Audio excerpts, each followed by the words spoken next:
Всем привет! И в сегодняшнем видеоролике я вам покажу свою небольшую коллекцию грузовых автомобилей марки МАЗ в масштабе 1 к 43. И мы рассмотрим модели промышленного производства, относительно современные. Самый ранний грузовик, который будет показан в этом видеоролике, это модель середины 90-х годов.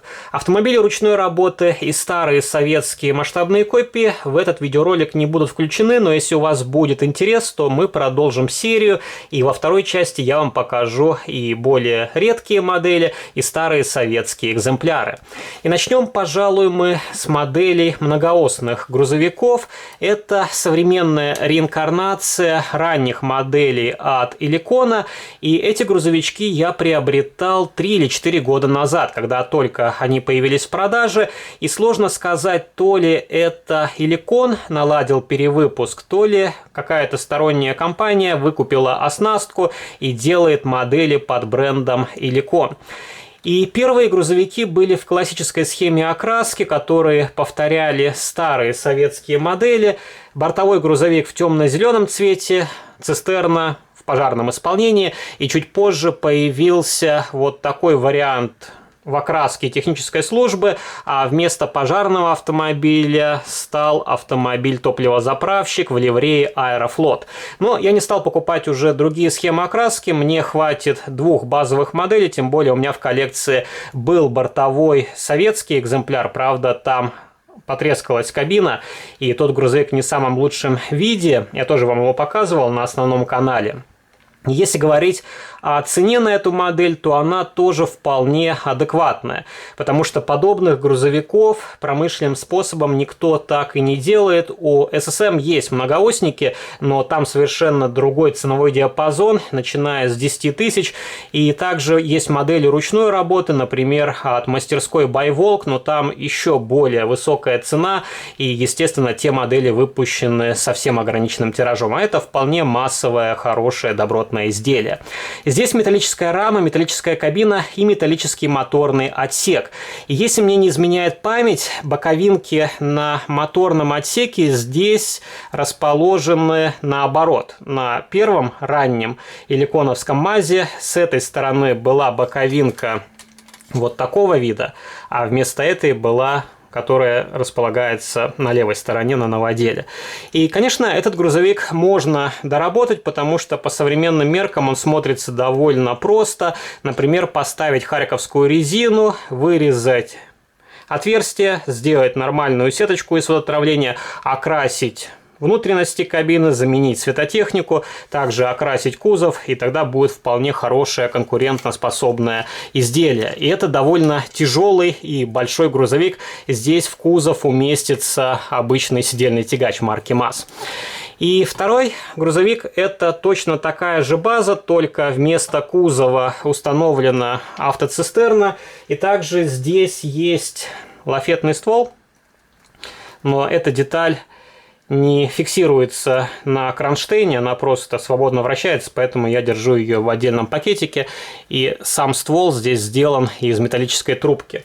И вот такую модель я видел в доработанном виде. Прекрасная конверсия, была окрашена цистерна, добавлены поручни, различные мелкие детали, вырезано отверстие, установлена сеточка, заменены зеркала, осветительная техника, окрашены колесные диски.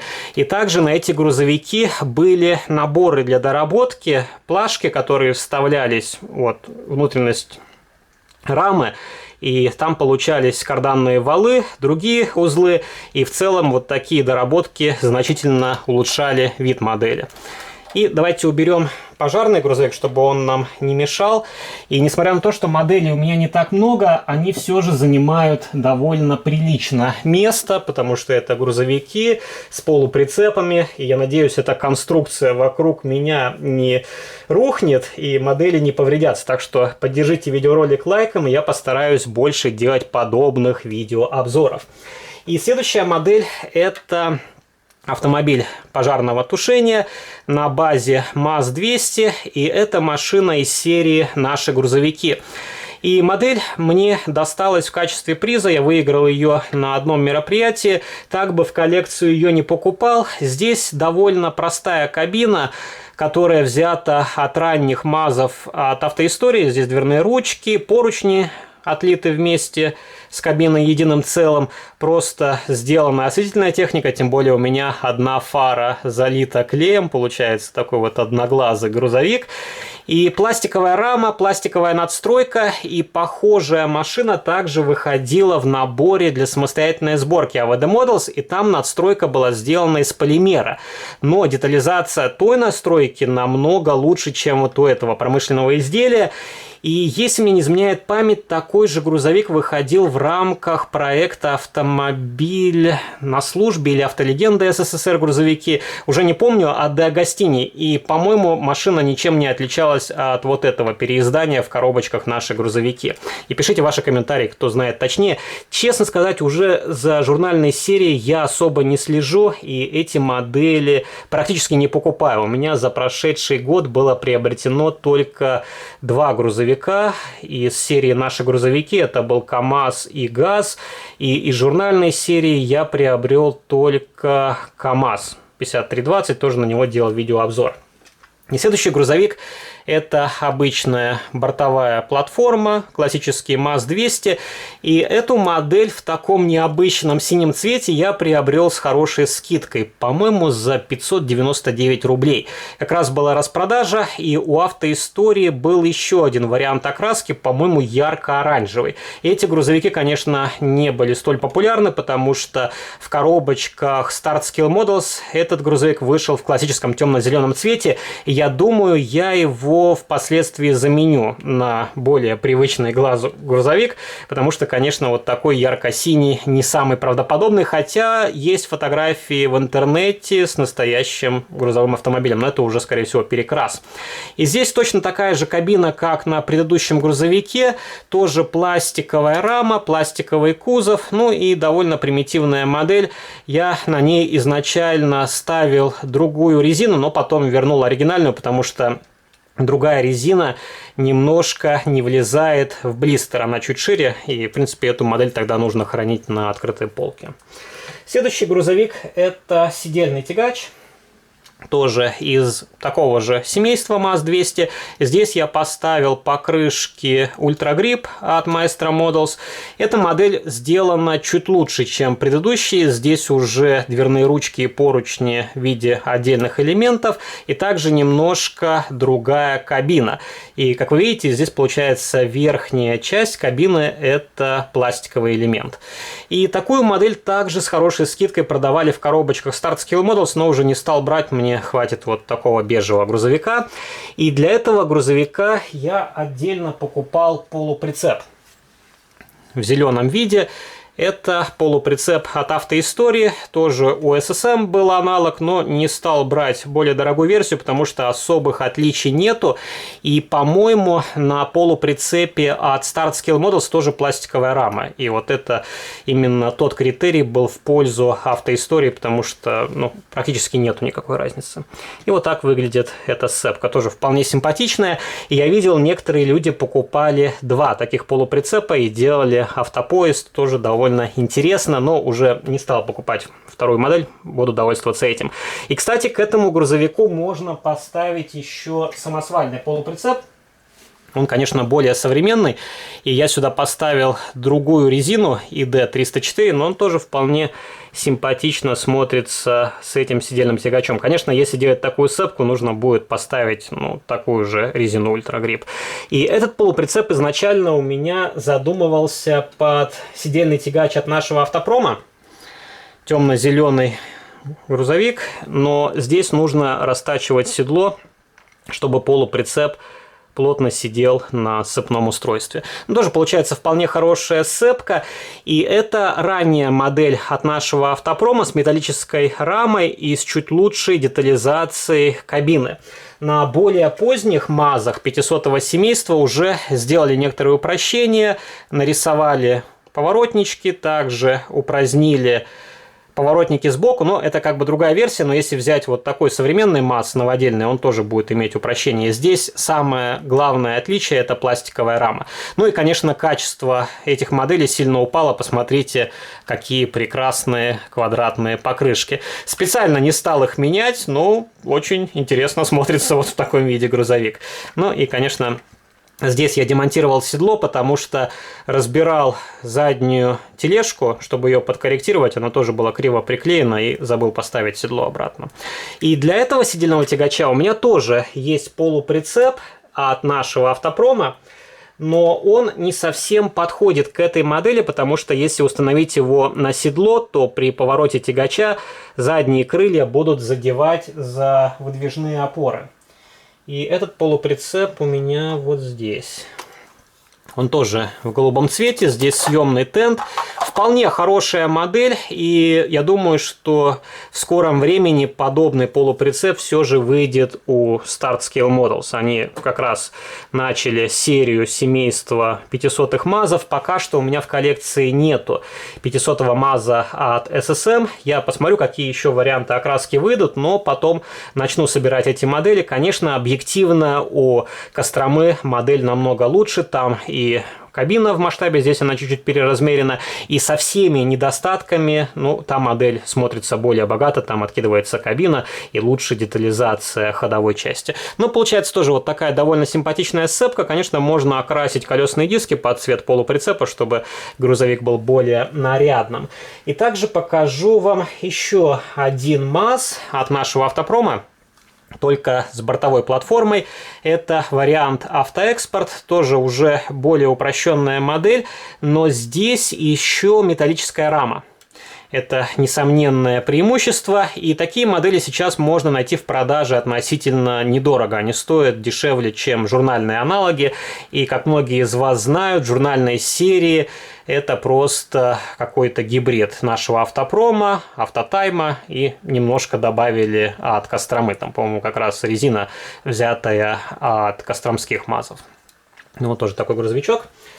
И давайте уберем эти масштабные копии, чтобы они не использовали место, и поставим сюда другие седельные тягачи. И начнем мы с обзора масштабных моделей супермазов. Первый МАЗ от Напа, и у меня от Напа только два супермаза, один двухосник, другой трехосник.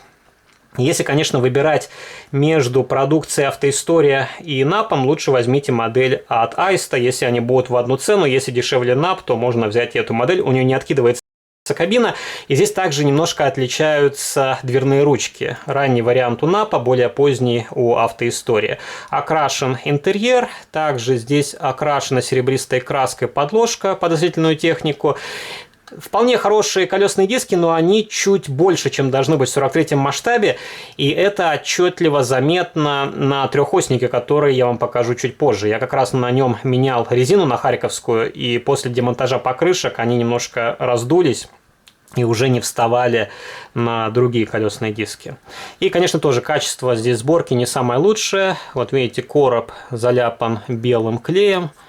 Уже не стал разбирать, ремонтировать эту модель, тоже нету ни сил, ни времени. Ну, возможно, потом что-то из нее и сделаю. И покажу вам следующий МАЗ 5432 от Автоистории с зеленой кабиной. Эту модель я покупал позже, чем другие МАЗы от Автоистории, и она продавалась набором с другим седельным тягачом, более современная кабина, и за две модели я, по-моему, отдал 1000 рублей, так что тоже вполне хорошая цена. Здесь откидывается кабина, прекрасно проработан моторный отсек, покрышки, каких-либо доработок на этом грузовичке я не делал. Это, скажем так, сток-вариант. А вот следующий грузовичок я немножко доработал. Сделал вариант софтрансавто, наклеил декали, сделал подложку из фольги и заменил покрышки на харьковские ИД-304 и добавил небольшие отражатели на боковинках. Конечно, здесь еще по-хорошему надо закрасить задние окошки, но не стал разбирать модель, потому что она сильно залита клеем и боялся поломать крылья. И можно также подобрать какую-нибудь самоклеющуюся деталь или, например, сделать из декальки тоже небольшие прямоугольнички. Ну, потом посмотрю, возможно, как-нибудь доработаю этот грузовик. И под этот грузовик у меня есть полуприцеп. Я хотел изначально сделать вариант, как на фотографии софтрансавто, но здесь нужно перекрашивать тент, потому что у софтрансавто тенты не серые, а синие. Но тоже вполне хорошая модель. Конечно, здесь не самое лучшее качество сборки. Когда брал ее в руки, то немножко отломилось крепление, нужно будет его подклеить. И на этой модели каких-либо доработок я не делал. Ну, вот так выглядит данная цепка, тоже вполне симпатичная. И этот полуприцеп отлично сочетается с таким грузовиком. И у SSM также были различные варианты исполнения. У них также было, если мне не изменяет память, цепка софт-трансавто, но там тоже есть некоторые оговорки и, скажем так, больше упрощений в угоду удешевлению производства. Следующая модель — это MAS6422, уже трехосник. Эту модель я покупал, по-моему, самый последний из подобного семейства, и она шла в наборе с полуприцепом для перевозки контейнеров. И мне понравился этот грузовик именно тем, что он копирует конкретный прототип с фотографии, который вы можете найти в интернете. И покажу вам сейчас полуприцеп. Так, куда я его поставил? Вот он лежит у меня. У меня два таких полуприцепа. Один я покупал отдельно, без набора. И там рама другого цвета. Я тоже вам его покажу чуть позже. Ну, вот такой, скажем так, полуприцеп. И также идет он в наборе с двумя контейнерами. И контейнеры вы могли дозаказать отдельно в виде дополнений. По-моему, они как раз назывались АВД-дополнения. Здесь просто серые контейнеры без какой-либо маркировки. А в дополнениях был вариант Morflot. Я уже потом хотел его приобрести, но как-то они исчезли с продажи. Вот так выглядит данная цепка, тоже вполне симпатичная. И второй полуприцеп у меня в синем цвете. И давайте под него подберем сидельный тягач, например, обычный классический MAS6422 с кабиной голубого цвета. Тоже получается вполне хорошее сочетание цветов. И у этого полуприцепа зеленые контейнеры Evergreen, тоже вполне симпатичные. По-моему, вот такие контейнеры больше нигде не мелькали, только вот на таком отдельном полуприцепе. Тоже смотрится довольно интересно. И их можно менять местами, например, поставить сюда один серый, один зеленый, тоже будет довольно интересно. Ну, давайте уберем эти модели, освободим место для других изделий. И следующая модель — это еще один MAS6422, тоже с кабиной голубого цвета, только у следующей модели также нанесены декоративные полосы. Вот этот сидельный тягач. И здесь салон окрашен в точно такой же серый цвет, как на зеленом грузовике. А если вы посмотрите на обычные модели, у них сиденья бежевого цвета. Так что же, есть мелкие отличия, но, конечно, все цвета собирать нету смысла, потому что и у SSM, и у автоистории их было выпущено настолько большое количество, что это просто будет нецелесообразно. И у этого сидельного тягача более современный трехосный полуприцеп, тоже вполне хорошая масштабная копия, но если сравнивать это изделие с продукцией Minichems, то кроны от Minichems, конечно, намного лучше. И этот полуприцеп очень легкий, потому что здесь тоненькая металлическая рама, а все остальное это пластик.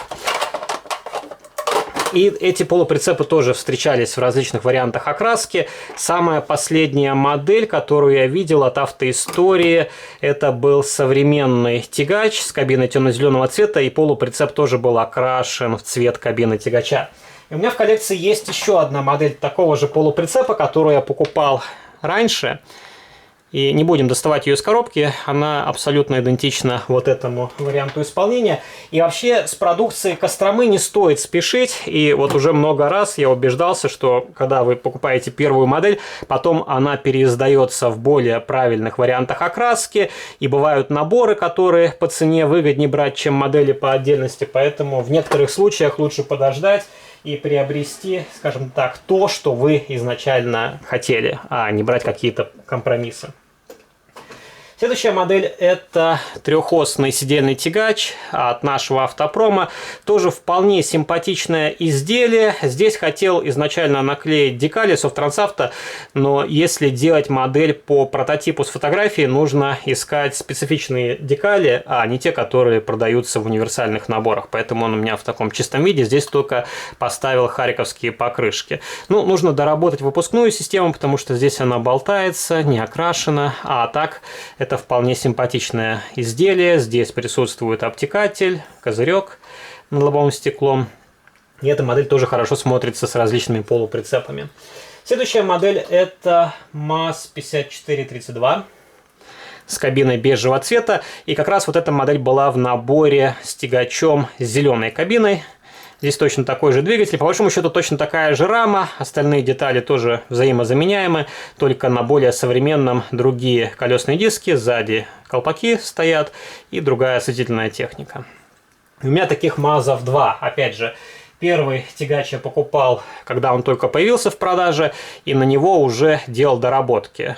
Наклеил фольгу, также брызговички, зачернил отверстия и доработал заднюю светотехнику. Что вот такие два близнеца. И также у меня в коллекции есть вот такой желтый МАЗ-6422. Эту модель я покупал в наборе с полуприцепом-щиповозом.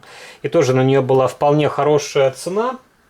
И по большому счету я ее приобрел только ради полуприцепа, потому что за набор цена была меньше, чем если бы полуприцеп я покупал отдельно. Тоже вполне интересное изделие. Правда, здесь немножко кривой кузов. Ну, он хорошо смотрится с этим сидельным тягачом, и можно его установить также на сидельный тягач с кабиной белого цвета. Из всех МАЗ-6422 с новой кабиной мне больше всего нравится вот такой пломбирчик белого цвета. Самый нарядный грузовик, и он сочетается с любым полуприцепом. Можно поставить и голубой, и желтый, скажем так, белый цвет самый универсальный. Здесь я поменял покрышки и зачернил отверстия в колесных дисках, ну и также наклеил фольгу, чтобы фары были более выразительными. И давайте посмотрим следующие грузовики. Эти мы уберем куда-нибудь, чтобы они не мешали. Покажу вам еще один полуприцеп, самосвальный, тоже вполне симпатичный. У него функциональный кузов, его можно сцеплять с различными грузовиками, как с МАЗами, так и с КАМАЗами. Если у вас будет интерес, то пишите в комментариях, я сделаю похожее видео на модели КАМАЗов, которые есть в моей коллекции. И также покажу вам самосвалы. Есть вот такой двухосник. Здесь у меня разбилось лобовое стекло. Точнее, вот именно в таком виде я получил модель в коллекцию. И я помню, когда делал похожий видеоролик на основном канале, мне писали про вот этот скол. Да, я о нем знаю, но ничего не поделаешь. Тоже вполне хорошая модель, и эта модель копирует автомобиль с фотографии. Поэтому взял ее в свою коллекцию. И также у меня есть еще один самосвал, только в трехосном исполнении. Здесь тоже поставил харьковскую резину. У меня в коллекции был еще один самосвал. Я уже не буду показывать его в сегодняшнем видеоролике, он особо ничем не отличается. И покажу вам более современные МАЗы. Первый МАЗ с кабиной голубого цвета, тоже вполне симпатичный, от автоистории. Эти модели разлетелись еще на стадии предзаказа, но, конечно, здесь качество сборки страдает. Вот видите, мусор в краске, криво установленные детали.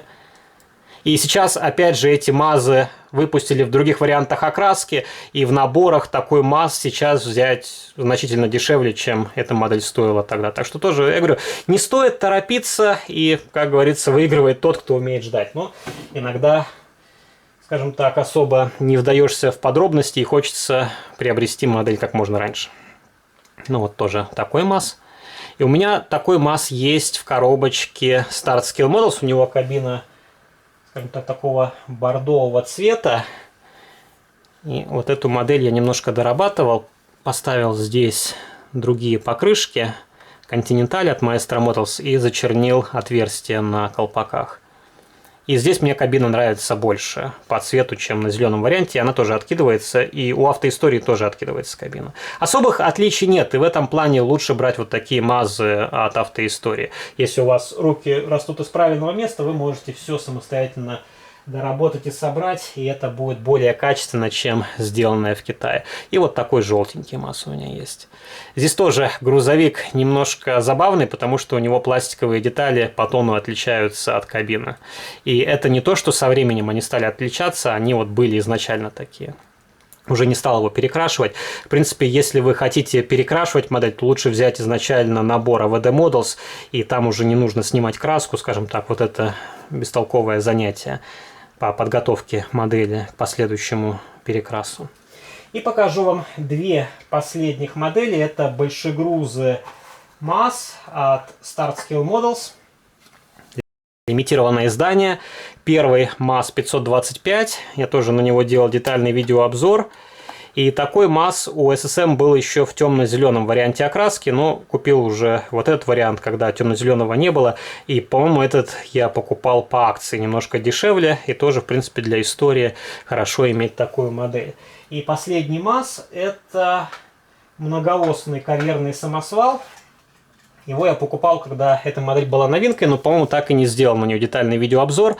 Тоже вполне хорошая. И такая модель выходила еще, по-моему, в коробочках «Автоистория». Правда, там был не совсем привычный темно-зеленый цвет.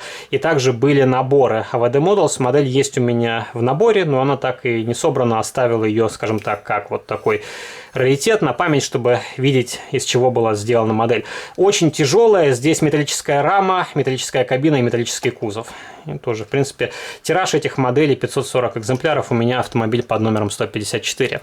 И если вам понравился этот видеоролик, то не забывайте поддержать его лайком. Также оставляйте ваши комментарии. Какая из показанных моделей есть в ваших коллекциях, что вы с ней делали, оставили как есть или, возможно, сделали какие-либо доработки. Поддержите этот канал лайком. Также не забывайте нажать на колокольчик, чтобы не пропустить уведомления о выходе новых видео на этом канале. А на сегодня это все. До новых встреч. Пока.